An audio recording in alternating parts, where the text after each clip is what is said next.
The niyamas are personal observances. Saucha, the first, refers to cleanliness of the mind and also the body, keeping the body clean, and purity, also hygiene and keeping our surroundings clean and neat. Actually, having started the first five yamas, there should begin to be some silence in the mind.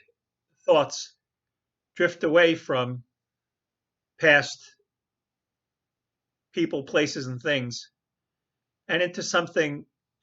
I'm reluctant to use the word spiritual, but that is the idea. We think of ourselves less, not less of ourselves. It's a state of selflessness as well as cleanliness. So the cleanliness is a metaphor for an internal spirit of cleanliness. One, there, any posture that's done cleanly, neatly, elegantly represents Saucha. I'm going to do legs up the wall. I'm in a hotel room and I think I forgot to bring a strap with me.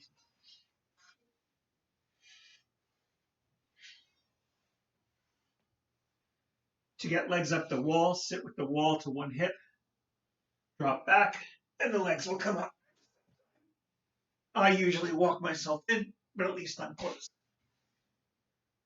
And if it's hard to stretch out the backs of the knees, you can move the buttocks away from the wall a little bit. It makes it more comfortable. Personally, this is a stretch that I like.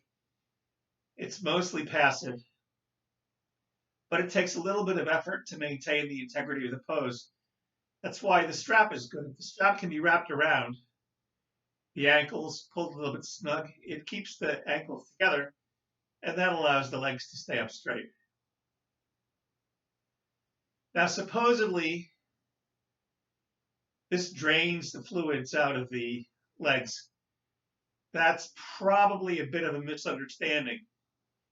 It would take hours and hours to drain the lymph.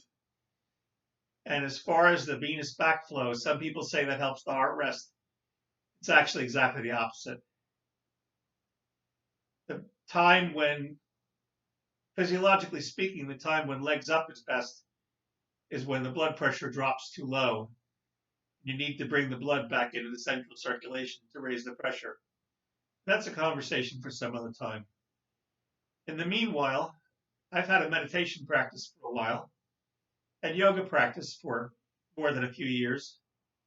So my mind has begun, the chitta vritti, the chattering of thought, the movement of energy inside my mind, has been much less lately than it used to be.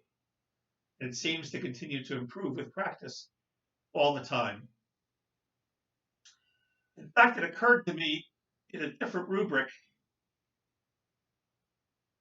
We ask our higher power to divorce our thoughts from self-centeredness, self-seeking, and dishonesty.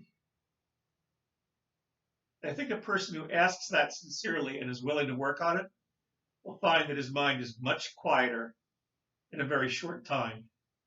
And that's Saucha as well, which will then bring us into the next niyama, personal observance, contentment, which becomes an available choice. So I could stay here for quite a while. In fact, I know I've done this for 15, 20 minutes at a time at the end of a yin class. But I think I'll come out of it now the same way I got into it and continue moving along through the yamas and niyamas.